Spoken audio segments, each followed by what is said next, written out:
আসসালামু আলাইকুম, আমি মোহাম্মদ জালিন উষ্ণয়ন। আজ তোমাদের যে অধ্যায়টি নিয়ে আলোচনা করব সেটা হচ্ছে আধুনিক পদার্থবিজ্ঞানের সূচনা। তোমরা যারা এবার এইচএসসি পরীক্ষা দিবা, তোমাদের এই অধ্যায় থেকে শুধু সূত্রগুলো পড়লেই হবে। অধ্যায়ের ভেতরটা যদি তোমরা নাও পড়ো তাও হবে, এই সূত্রগুলো পড়লেই তোমরা সিকিউ এর অ্যান্সার করতে পারবা।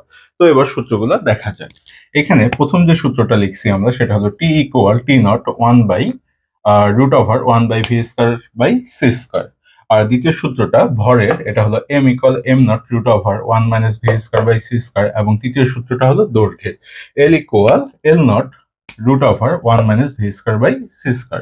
এখানে T M T M L এগুলো হলো চলমান অবস্থায় সময়, ভর এবং দৈর্ঘ্য, এটা মনে রাখবা। এবং T not M not L not অর্থাৎ যেগুলো নট দেয়া আছে এগুলো হলো স্থির অবস্থায় সময়, ভর এবং দৈর্ঘ্য। আর এখানে ভিটা তোমরা অবশ্যই জানো, ভিটা হচ্ছে বেগ। আর সিটা হলো কি, সিটা হলো আলোর বেগ। সিটা আলোর বেগের মান হলো আলোর বেগ।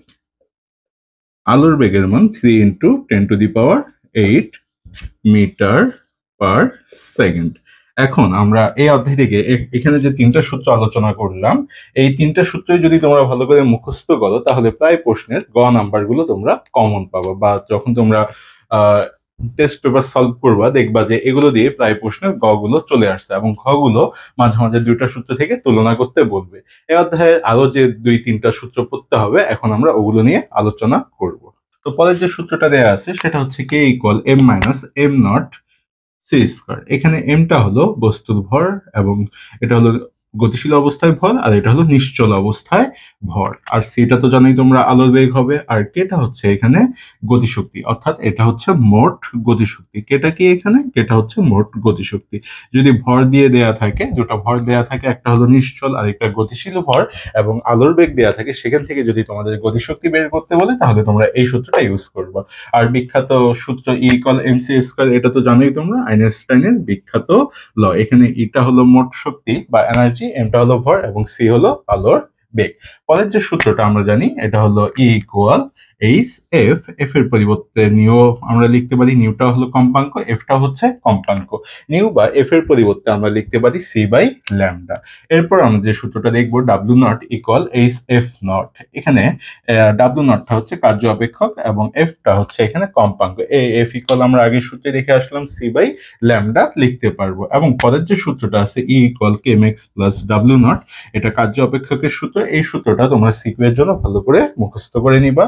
ই ইকুয়াল কেম এক্স, এখানে এটা হচ্ছে শক্তি, আর কেম এক্সটা হচ্ছে এখানে মোট গতিশক্তি, এবং ডাব্লিউ নটটা হচ্ছে কার্য অপেক্ষক। আর পরবর্তীতে যে সূত্রটা বলবো, লাস্ট যে সূত্রটা, V max equal root over 2 V max equal root over 2 V not by M. এখানে ভি নটটা হচ্ছে নিভৃতি বিভব। অনেক সময় তোমাদের প্রশ্ন বলতে পারে নিভৃতি বিভব নির্ণয় করো, তখন আমরা এই সূত্র দিয়ে নিভৃতি বিভবটা বের করব। তো অষ্টম অধ্যায়ে আমরা যে সূত্রগুলো দেখলাম, এখান থেকে প্রথম যে তিনটা সূত্র তোমাদেরকে পড়াই দিছিলাম, এই তিনটা সূত্রই হলো খুবই ইম্পর্টেন্ট সূত্র।